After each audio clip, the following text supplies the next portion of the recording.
بسم اللہ الرحمن الرحیم۔ اسلامی تاریخ میں سے قوم لوط پر اللہ کا عذاب۔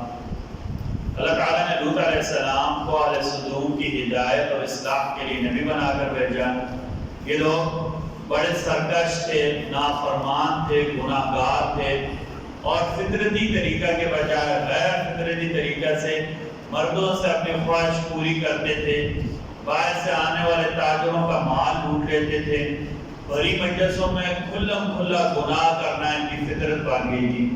اس لیے نبی کریم صلی اللہ علیہ وسلم نے فرمایا کل امت معافی الا المجاہرین، اللہ سب کو معاف کر دیں گے، لیکن گناہ کرنا، پھر کھلم کھلا گناہ کرنا، اس کے اوپر فخر کرنا، اللہ ایسے لوگوں کو کبھی نہیں معاف کریں گے۔ قوم لوط پر ان کے گناہ تو تھے ہی تھے، لیکن عذاب کی وجہ یہ بنی کہ گناہ کر کے اس کے اوپر اتراتے تھے، فخر کرتے تھے، ہم نے بہت اچھا کیا، ہم نے یہ گناہ کیا، گناہوں کی تشہیر کرتے تھے، لوگوں کو بتلاتے تھے۔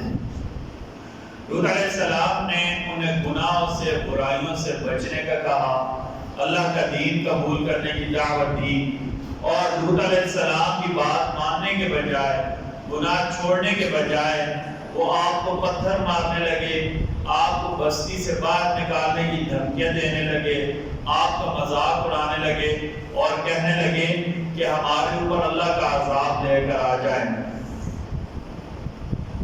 لوط علیہ السلام نے بات والے نے سمجھایا، لیکن یہ ضد ہردلمی سے باز نہیں آئے۔ لوط علیہ السلام نے اللہ سے دعا کی تو اللہ تعالیٰ نے اس ناپاک قوم کو دنیا سے مٹانے کے لیے عذاب کے فرشتوں کو بھیج دیا۔ لوط علیہ السلام فرشتوں کے اشارے پر اپنے گھر والوں اور ایمان والوں کو لے کر صدر نامی گاؤں میں چلے گئے۔ صبح ہوتے ہی بھیانک ترین زوردار چیخ نے سارے شہر والوں کو ہلاک کر دیا۔ پھر اللہ کا غضب اور زیادہ ہوا، ایک چیخ آئی جس سے ان کے دل پھٹ گئے۔ ٹھیک ہے جی، پھر جبرائیل علیہ السلام نے اس بستی کو آسمان تک اٹھایا، پھر زمین پر پٹخ دیا، ابھی یہ ہلنے بھی نہ پائے تھے کہ اوپر سے پتھروں کی بارش ان کے اوپر ہو گئی۔ گناہ در گناہ، پھر نبیوں کی بات نہ ماننا، گناہ پر فخر کرنا، پہلے چیخ سے دل پھٹے، پھر جبرائیل علیہ السلام نے اوپر اٹھایا، اوپر سے پھر نیچے زور کا پھینکا، پھر ان کے اوپر پتھروں کی بارش ہو گئی۔ وَأَمْطَرْنَا عَلَيْهِمْ مَطَرًا نَّبَاتًا، پتھروں کی موسلادھار بارش ہو گئی، کسی کا ساتھ کچلا گیا، ان کی شکلیں تک بگڑ گئیں۔ ایک فرض کے بارے میں، نماز کی اہمیت۔ ایک شخص نے عرض کیا رسول اللہ، اسلام لانے کے بعد اللہ کے نزدیک پسندیدہ ترین عمل اور کام کون سا ہے؟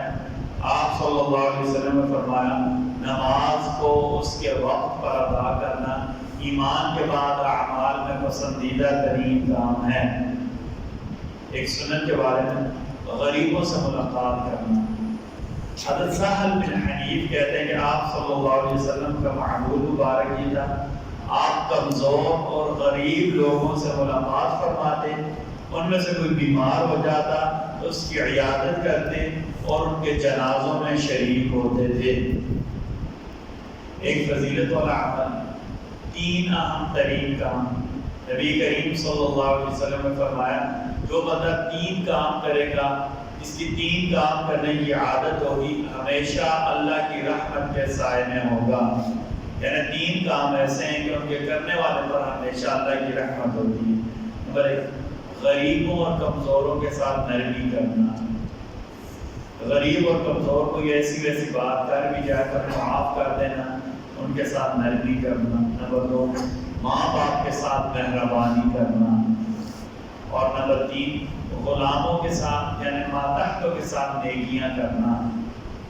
تین کام ایسے ہیں کہ ان کے کرنے والے ہمیشہ اللہ کی رحمت میں اور اللہ کی رحمت کے سائے تلے ہوں گے۔ نمبر ایک، کمزور اور غریبوں کے ساتھ نرمی کرنا، ماں باپ کے ساتھ مہربانی کرنا، اور غلاموں یعنی ماتحتوں کے ساتھ نیکی کرنا۔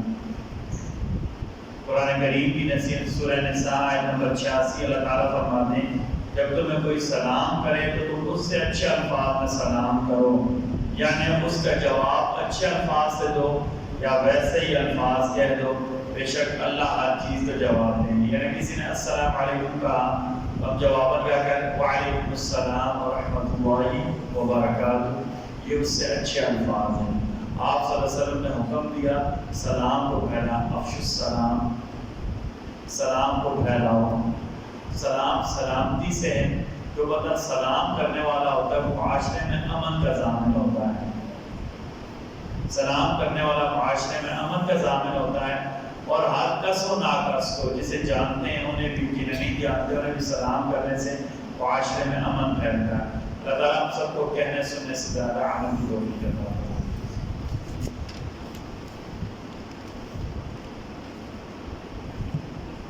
بسم اللہ الرحمن الرحیم، بسم اللہ والصلاة والسلام علی رسول اللہ، بسم اللہ وعلی ملت رسول اللہ۔ ربنا تقبل منا انك انت السميع العليم وتب علينا انك انت التواب الرحيم برحمتك يا ارحم